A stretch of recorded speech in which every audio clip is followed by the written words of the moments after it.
Sebelumnya, Om Swastiastu, Assalamualaikum warahmatullahi wabarakatuh, Shalom, Namo Buddhaya, Salam Sejahtera buat kita semua. Perkenalkan kami dari B3, dan di video kali ini kami akan menjelaskan tugas PJBL tentang materi trematoda. Tugas ini untuk memenuhi mata kuliah parasitologi. Selamat menyaksikan. Pada materi dan kesempatan kali ini, kami akan menjelaskan mengenai trematoda. Dan untuk pokok pembahasannya, yaitu kita akan menjelaskan mengenai garis besar dari trematoda itu sendiri, kemudian klasifikasi trematoda, morfologi dan siklus hidup dari Fasciola hepatica, dan yang terakhir adalah kesimpulan.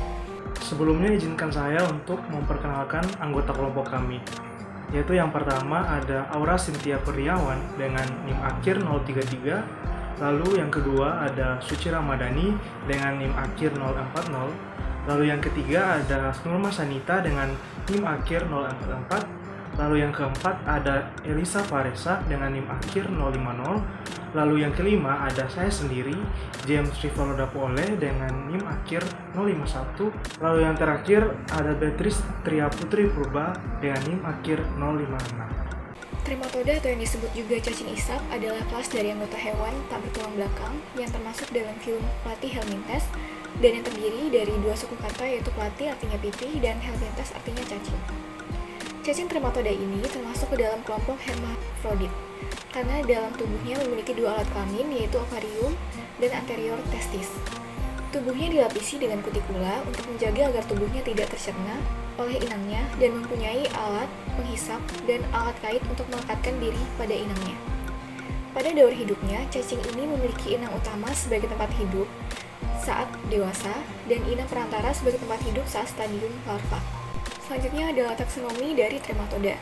Yang pertama, trematoda ini memiliki domain Eukariota, kingdom Animalia, filum Platyhelminthes, kelas trematoda, ordo Monogenia dan Digenia, famili Fasciolidae, Parampistomatidae, Dicrocolidae, Schistosomatidae.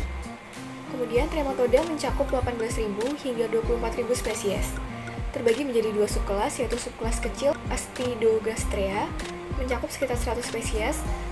Ini adalah parasit obligat pada moluska dan dapat juga menginfeksi kura-kura dan ikan, termasuk ikan bertulang rawan. Kemudian subkelas Digenia, subkelas dari mayoritas trematoda yaitu parasit obligat moluska dan vertebrata, tetapi jarang menginfeksi ikan bertulang rawan. Baik, selanjutnya itu ada klasifikasi dari kelas trematoda. Nah, berdasarkan jenis kelaminnya, kelas trematoda dapat digolongkan menjadi dua golongan. Yang pertama yaitu golongan hemaprodit atau berkelamin ganda. Contohnya, Fasciola hepatica, Clonorchis sinensis, Paragonimus westermani, dan Fasciolopsis buski. Dan yang kedua yaitu golongan anhemaprodit atau organ genitalnya terpisah. Contohnya, Scitosoma japonicum, Scitosoma mansoni, dan Scitosoma haemotobium.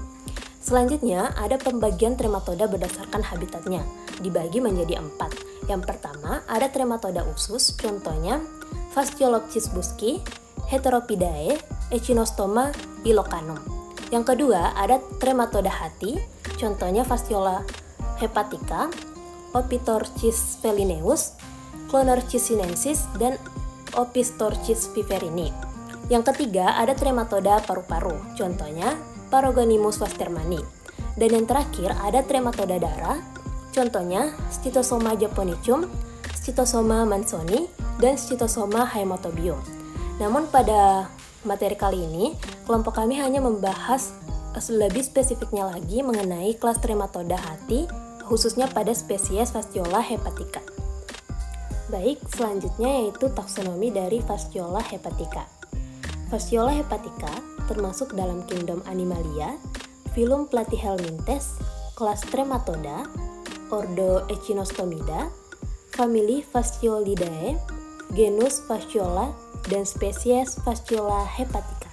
Baik, selanjutnya morfologi Fasciola hepatica. Berbentuk pipih seperti daun dengan bentuk bahu yang khas karena adanya sepalikon atau tonjolan konis, sedangkan bagian posterior lebih besar.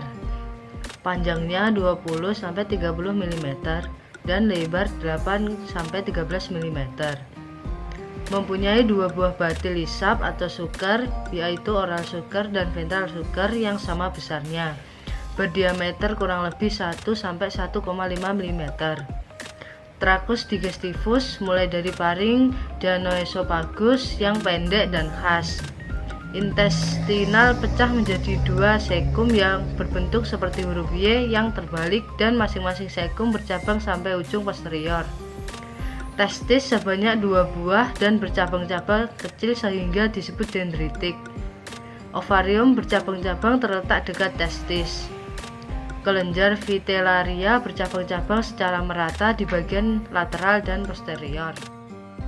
Morfologi berikutnya dari fasciola hepatica yaitu uterus relatif pendek dan berkelok-kelok. Lalu sebagian besar spesies fasciola hepatica warna tubuh coklat abu-abu, dan yang terakhir ventral sucker sama besar dengan oral sucker.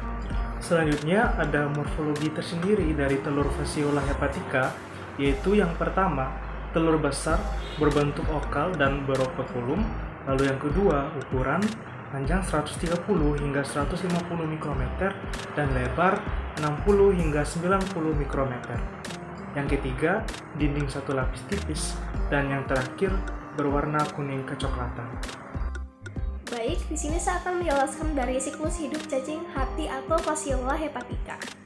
Yang pertama yaitu telur, di mana telur yang dihasilkan oleh cacing hati yang membuahi dirinya sendiri.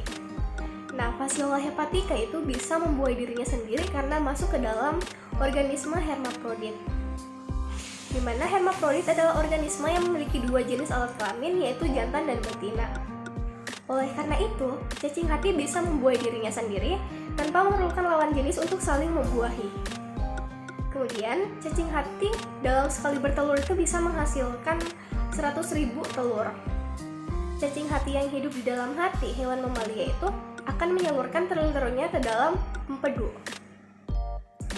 Nah, tujuan cacing hati menyalurkan telurnya ke empedu adalah agar telurnya tersebut bisa menuju ke usus dan anus, kemudian bercampur dengan kotoran hewan.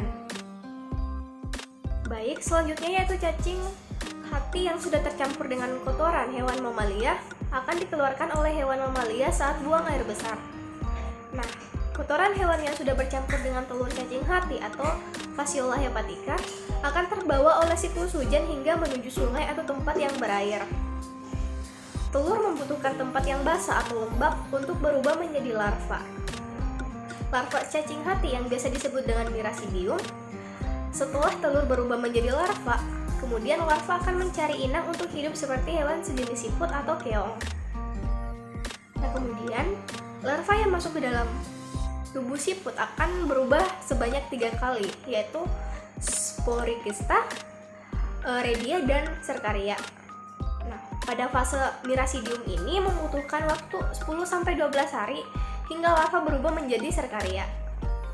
Selanjutnya, larva yang telah berubah menjadi serkaria akan keluar dari tubuh siput, kemudian bergerak menuju rerumputan atau dedaunan yang lembab dan basah. Nah, di rerumputan yang basah dan lembab tersebut, serkaria akan berubah menjadi kista atau yang biasa disebut dengan metaserkaria. Waktu yang dibutuhkan untuk serkaria berubah menjadi metaserkaria yaitu 5-7 minggu. Rerumputan yang telah bercampur dengan metaserkaria kemudian dimakan oleh hewan dan akan masuk ke dalam pencernaan hewan tersebut. Kemudian metaserkaria yang telah masuk ke dalam pencernaan hewan itu akan keluar dari kista kemudian berubah menjadi cacing hati dewasa. Nah, cacing hati dewasa ini akan bergerak melalui usus dan rongga perut menuju ke hati. Kemudian di hati menjadi tempat favorit cacing hati untuk hidup dan berkembang biak. Kemudian, fasciola hepatica akan mencuri nutrisi dari hati hewan yang mereka jadikan sebagai inang dan juga akan berkembang biak menghasilkan cacing hati yang baru. Baik, di sini saya akan menjelaskan kesimpulan dari materi kami. Nah, Trematoda atau cacing hisap merupakan anggota hewan tak bertulang belakang dalam filium Platyhelminthes yang memperoleh nama dari platy atau pipi dan helminthes atau cacing. Nah, cacing ini tergolong dalam kelompok hermafrodit, memiliki ovarium dan anterior testis dalam tubuhnya. Dilapisi dengan kutikula, tubuhnya dilengkapi dengan alat penghisap dan alat kait untuk melekat pada inangnya. Nah, dalam daur hidupnya, trematoda memiliki inang utama saat dewasa dan inang perantara saat berada dalam stadium larva. Nah, secara klasifikasi, trematoda dibedakan menjadi dua golongan berdasarkan jenis kelaminnya. Yang pertama ada hermaprodit atau berkelamin ganda dan antermaprodit, organ genital terpisah. Nah, pembagian ini berdasarkan habitatnya mencakup usus, hati, paru-paru, darah, dan sebagai contoh yang pertama Fasciola hepatica, yang kedua Clonoris sinensis, dan yang terakhir ada Citysoma spp yang merupakan relatif dari kelompok ini. Nah, mengenai taksonominya Fasciola hepatica, cacing ini termasuk dalam filium Platyhelminthes, kelas trematoda, dan memiliki morfologi pipi seperti daun dengan panjang 20-30 mm dan lebarnya 8-13 mm. Nah, ciri khasnya meliputi dua batil isap yang sama besar. Nah, Trancus digestivus dengan sekum berbentuk kia terbalik. Nah, testis dan dendritik, ovarium yang bercabang, dan kelenjar vitellaria yang tersebar merata. Demikian presentasi dari kelompok kami. Mohon maaf jika ada kesalahan kata. Terima kasih.